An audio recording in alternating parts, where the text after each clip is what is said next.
Here comes the surprise, and it's not a tank.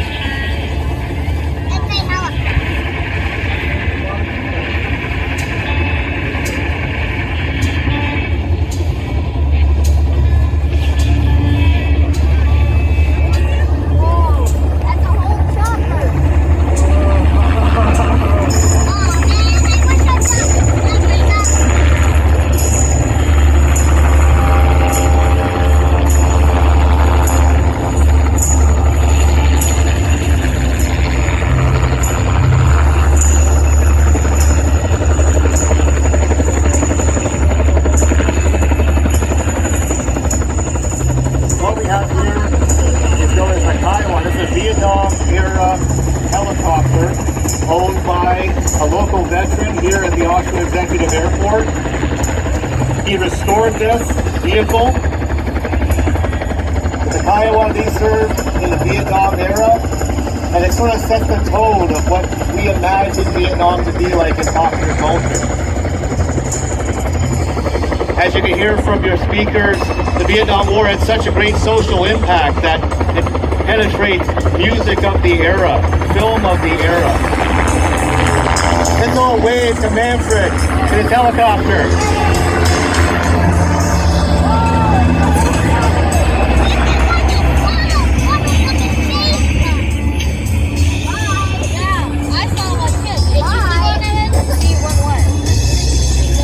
After the Vietnam War, that particular helicopter continued to serve into the 1990s. It was deployed in Germany during the remainder of the Cold War. And as we get our show going, he's going to do a couple more loops. So are you guys ready for some tanks now? Yeah! And just so I can tell Manfred, was that a great opening to a Vietnam show?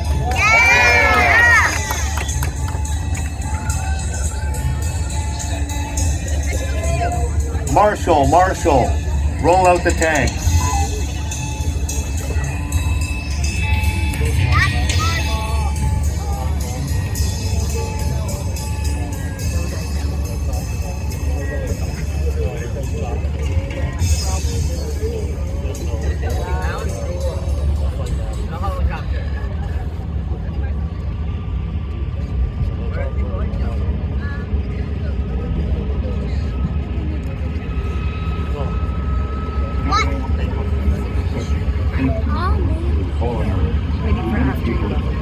I think that's an APC. This is Twilight 2-4. The Firebird's going to have to refuel, so he'll be breaking station shortly. I just hope you to check with Bravo and see if he can put an adjustment on this RTO that we got programmed to go down here where we got that AG-47 far over.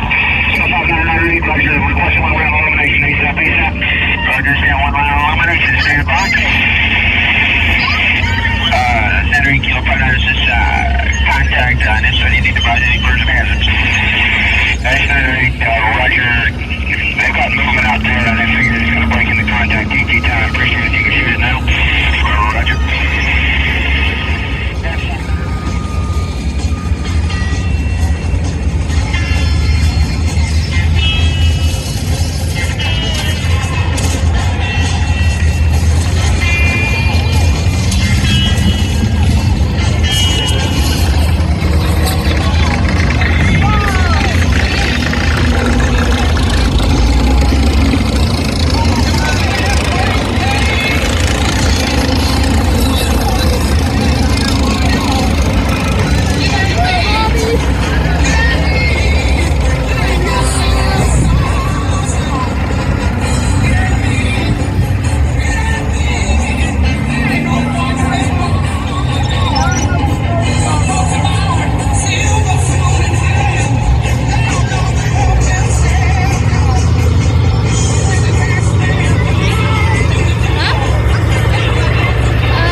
first vehicles that we're going to look at are called soft skin vehicles because they're not armored, they're not tanks. And actually, this is the only vehicle in today's show that maybe you could call a no-skin vehicle. It has absolutely no protection and armor.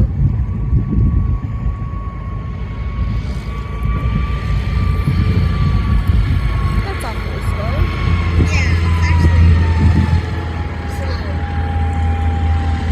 slow. So what we have here is called a mule. A mule like a donkey.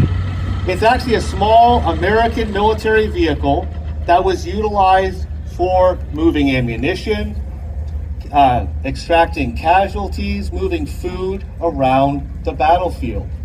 It's a very small vehicle like a mule, think of like a donkey. So its primary use is logistics. These were used throughout the entire American involvement in the Vietnam conflict, right up until the end. They're exceptionally rare now. It's the only military vehicle, of all the military vehicles ever built, that can carry more than its own weight. So it really is a mule. So Frank, you said this is weighs about what, 800 pounds? 830 pounds. And how much cargo can the mule hold? 1,000 pounds.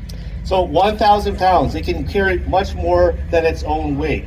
So here we have a generator on it. We're just moving the generator from one part of the air base to the other air base. It's also very low profile. So these would have been at all of the U.S. bases, also at all of the U.S. outposts, to help soldiers move around equipment instead of carrying that equipment, and unfortunately sometimes also with stretchers to extract casualties. So that's our first and smallest vehicle tank Saturday Vietnam. Let's hear it for Frank for his restoration on this and bringing it out.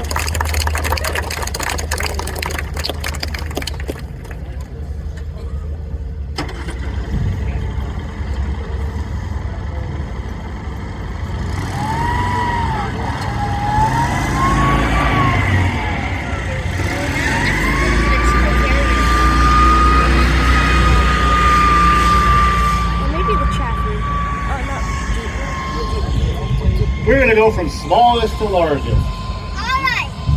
So the next vehicle, and you'd see this in a lot of historical footage, is a Jeep. This particular one, it came out midway through the Vietnam conflict. The Americans took a lot of the equipment that they had overseas, stationed in Japan,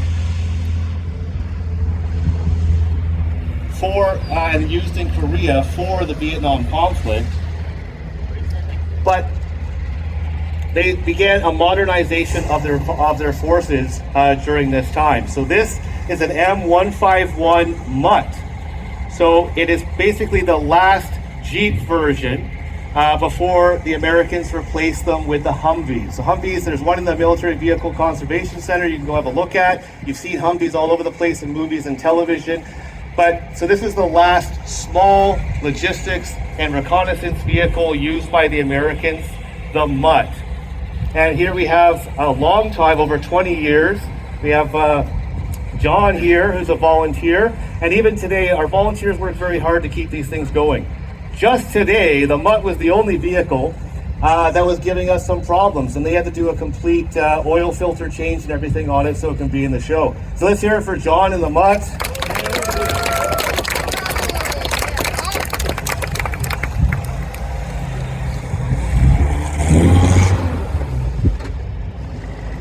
Mutts are actually great collectibles now. If you go to military vehicle shows with private collectors, you can see that they're highly sought by military collectors, because it was just that gap vehicle between the last sort of M38A1 Jeep, which you can see on display, before we went to the Humvee. Now the last logistics vehicle we're going to look at here is the longest serving logistics vehicles in NATO, the US, and definitely the Canadian Armed Forces. This is the M37 Dodge logistics truck.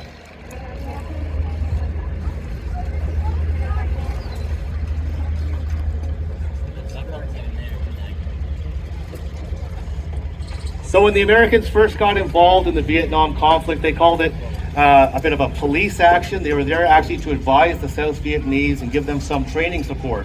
Very much like you can see the Canadian Armed Forces are currently doing in Ukraine, training U.S. troops on different equipment. The M37 served all the way through the Korean War. And once again, there was a lot of these in Southeast Asia at U.S. bases and also in Japan. So they were deployed for the Vietnam conflict and served out the entire time that the Americans were on site. So a vehicle that spans from the 50s to the 60s, 70s, and it was continued to be used right up into the 1980s, even right here in Canada. So this vehicle, we're quite proud of this logistics vehicle. Most of our stuff has mud on it and dust, but this particular military vehicle looks a little shiny, doesn't it? Yeah. That's because they put the final bolt, the final touch of its restoration on it 2 days ago for this show. Our volunteers. How's it look? Show ready, right? Very good. Okay, so that is the M37 Dodge logistics vehicle. Used for, on the back it has troop seats, so it's used for moving troops around the battlefield, but also longer distance than the mule. So if you're moving equipment, weapons, food, ammunition, fuel over long distances, you wouldn't do it on that small little mule. You'd be using something like the M37. Let's go, John.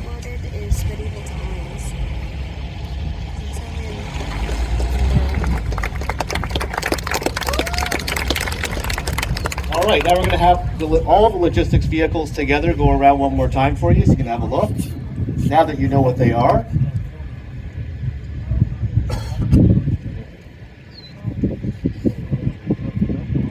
From smallest to largest, any modern mechanized force does have the mule,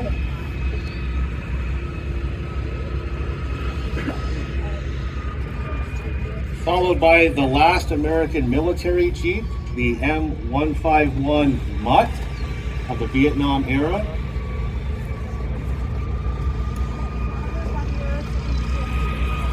And the many decades serving M37 Dodge logistics truck used during Korea, the Vietnam conflict,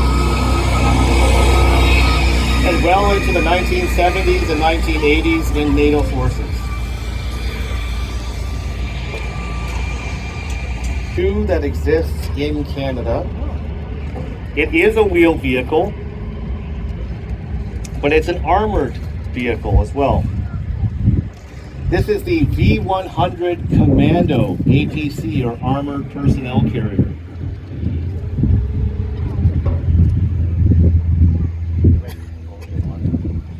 It was designed and built by Cadillac Gauge in the early 1960s and purchased by the United States Army specifically for the Vietnam conflict. As I said, it's one of only two in Canada. There's another one in private hands in Ottawa. So it's an armored vehicle, but not all armored vehicles are tracked. You can see this has some very large wheels. That's what does have some off-road capability. It can also do some rough terrain, but it's primarily for carrying infantry on convoy routes. This was a vehicle that was produced to escort convoys from the different fire bases and air bases that the United States had in the country. We actually have some troops inside. Let's dismount.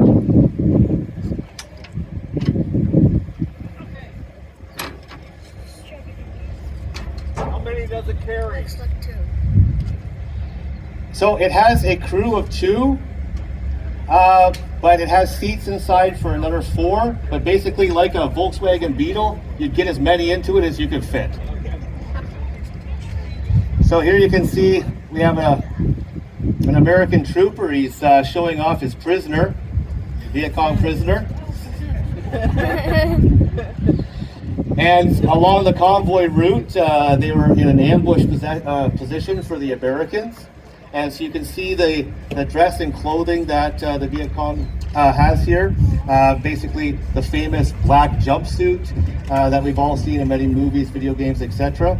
And the American airborne trooper here, who's actually, I think he's a lieutenant. Sorry. I think that he's very excited about his prisoner, but also you can see inside the vehicle. Another reason why this was a great convoy vehicle is it has a door on both sides of the vehicle, a door on the rear, and also the hatches on the top.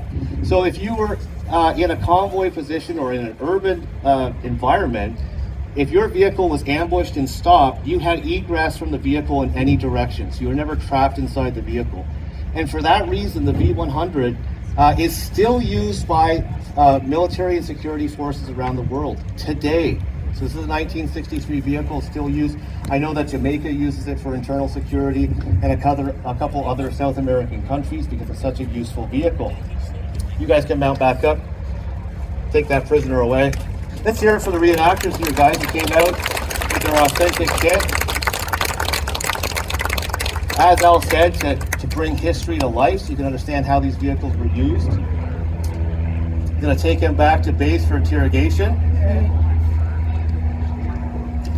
Also, if you know anything about Canada's current military equipment, like Canada's new TAP V, which you will see here at Aquino Tank Weekend in June, as we have the Ontario Regiment and the Royal Canadian Dragoons coming here.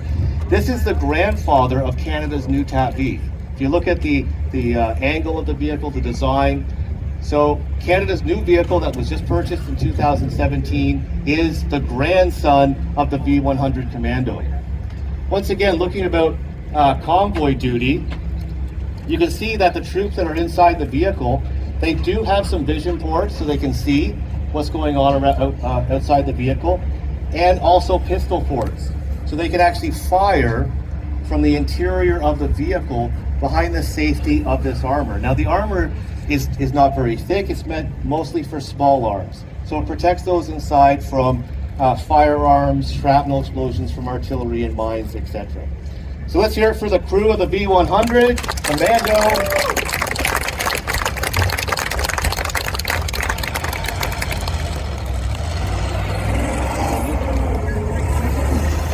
Also, being a wheeled vehicle allows it to be much quicker than a tracked vehicle. So you'll see in many mechanized forces, they have a wheeled armored option and a tracked armored option. Now the next vehicle is one of the most famous and commonly used armored vehicles in the history of the world. Here it comes. M113 armored personnel carrier. So again, it's for moving troops around the battlefield.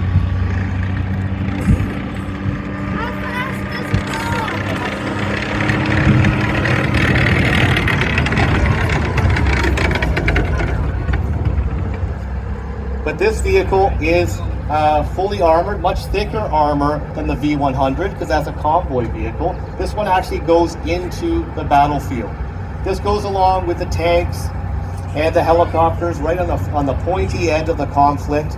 And it came out in the 1960s. 1962 was the first M113. And the amazing thing about these vehicles is that they're so useful that now in 2023, these vehicles are still in military use all over the world. You can see them on your television screens when the conflict's going on today in Eastern Europe and all over the world because they just haven't been able to find a useful replacement. Yes, they have been updated, but that's why I say this is the most mass-produced and used vehicle used by the West and NATO. Now, it's a troop carrier. Let's see the troops come out of the ACAV.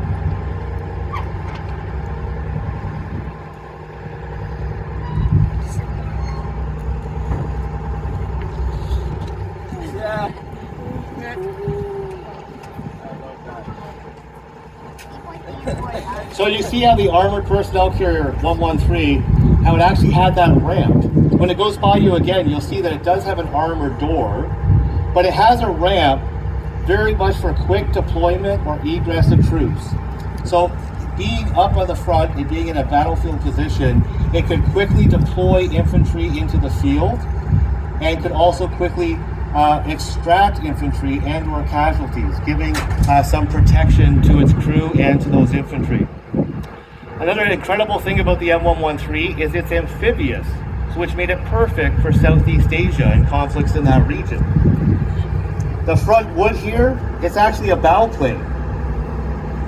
That can come down, and the vehicle, through its tracks, can propel itself through the water, so over shallow lakes or through rivers. So it was much feared by the enemy, and they called the vehicles the Green Dragon. Now this particular configuration is an American ACAV, or Armored Cavalry, and the Americans actually learned this from the South Vietnamese. They gave these vehicles to South Vietnam, and instead of just using them as armored personnel carriers, they almost used them like light tanks. They had a 50 caliber machine gun up on top of it. You can see the crew commander there with a main gun. And the infantry would actually fight from the back there. You see on the back how they actually have sandbags around the vehicle. So instead of deploying from the vehicle would be a mobile fire support vehicle with a machine gun and infantry in the back, and they deploy the infantry if they had to. So let's hear it for our reenactors here in our M113 ACAV crew. Hey guys, you can mount up. Those are actually pretty cool. So the vehicle has a crew of 2, so it has the driver, and then as I said, it has the crew commander, which is also the gunner in this configuration. And it could actually hold a full section of troops, so that is an NCO or officer and up to 8 other infantry to deploy onto the battlefield.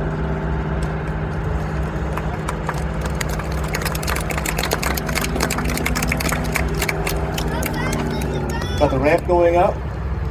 For the most part, the infantry would actually just open the armored door. That's what you do when you head over to the ride station after the show, and you can get a ride in an M113. You just go through the door. But for that quick deployment, they do have that ramp.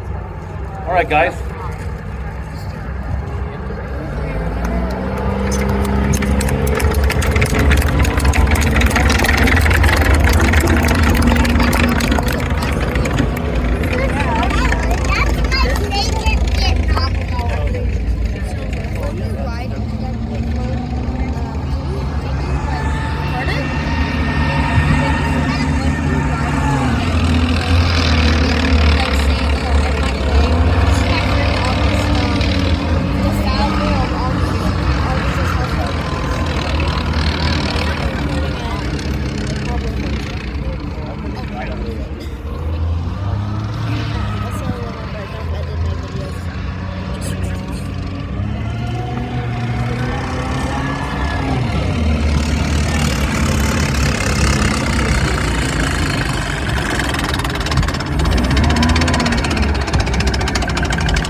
So this very unique vehicle is also part of the M113 family, but see how it's much larger. This is an M577 mobile command post. So believe this, that this is like your office in the field. So the reason it's so much taller is so that officers in command and control can actually stand up or sit down in desks and operate radios, typewriters, and today computer equipment out in the field. But being mobile, being able to keep up with the mechanized forces and giving those control points some armored protection. So at the front here, you see the driver, and he's leaning on a genset or a generator. So out in the field, they can turn off the engines, they can run the generator and give full power to their radios and other equipment that they have there in the vehicle. It does have a dropping ramp also, but also the door on the back. And bunched up there, you see there's a big canvas roll, a tent. So when it's actually in position, it can deploy and with a large tent, modular tent behind it, and become a complete command center. There's also situations where several of these mobile command posts would back up to each other and create a very large command center. So this is how command and control was in the field that could keep up with the tanks and other armored personnel carriers. The other crew person is up there at the top. That's the crew commander. So the vehicle actually just has the 2 crew. And in the back it has, like I said, the NCOs and officers. And sometimes One question was how many people can go in there. You can see inside this vehicle when it's deployed down in the tank leaguer after the show, and you can see that it actually has maps on the walls, it has desks set up, and it's really a mobile office. When things get really, really busy in the museum, I sometimes want to take this out in the field and hide in it and get my work done from there. Let's hear it for the M577 crew.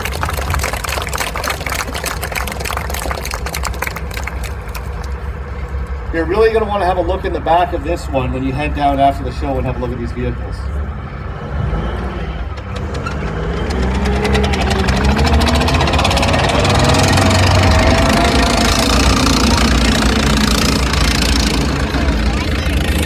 Okay, now we're going to have a look at the light armored vehicles all together, now that you know what they are.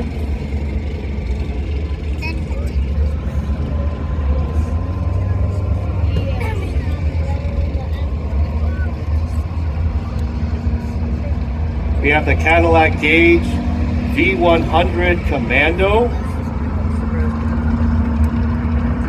used for convoy protection, specifically in the Vietnam conflict and during that war.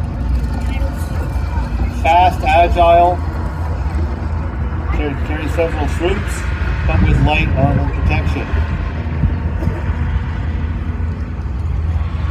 Then we have the M113 Armored Personnel Carrier, or APC, in its ACAV variant, carrying its troops.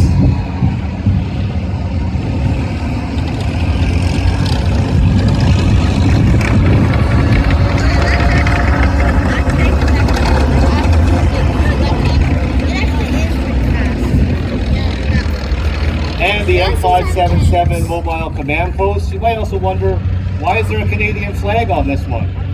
Canada was not involved in the Vietnam War directly, but this particular variant here actually served with the Canadian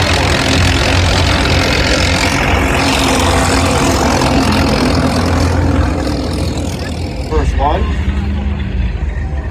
We have Bobby, our M24 Chaffee light tank.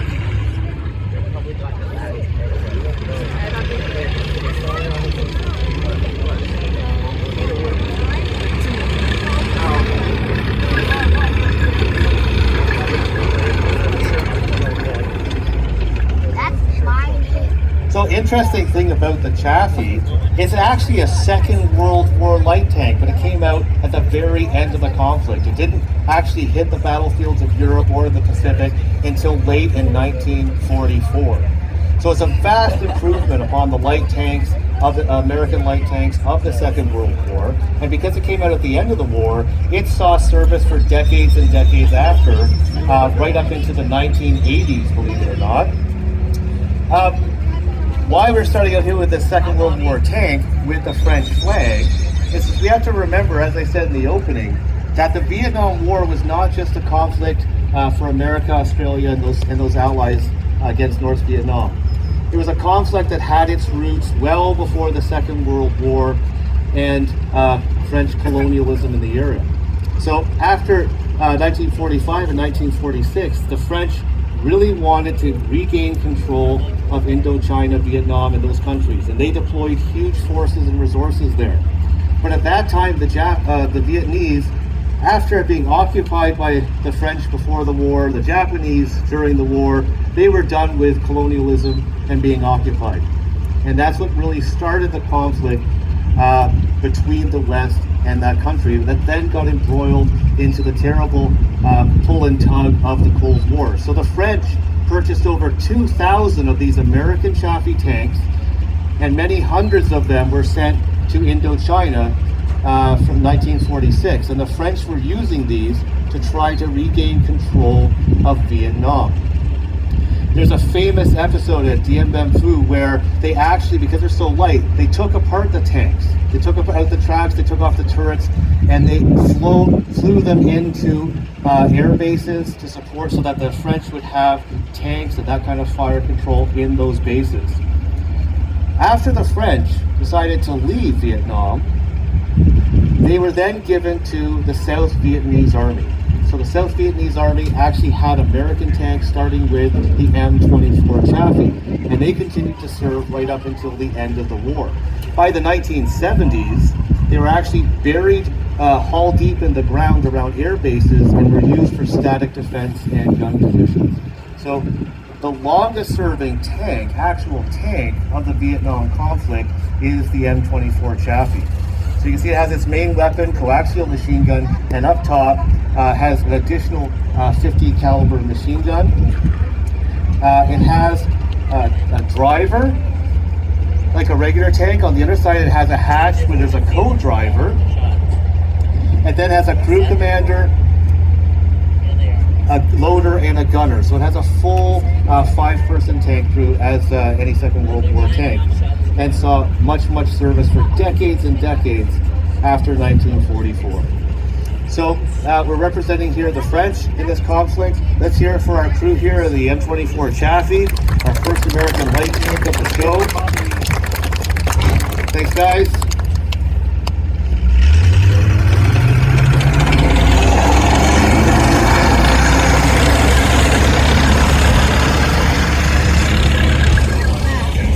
Let's look at something a bit more modern.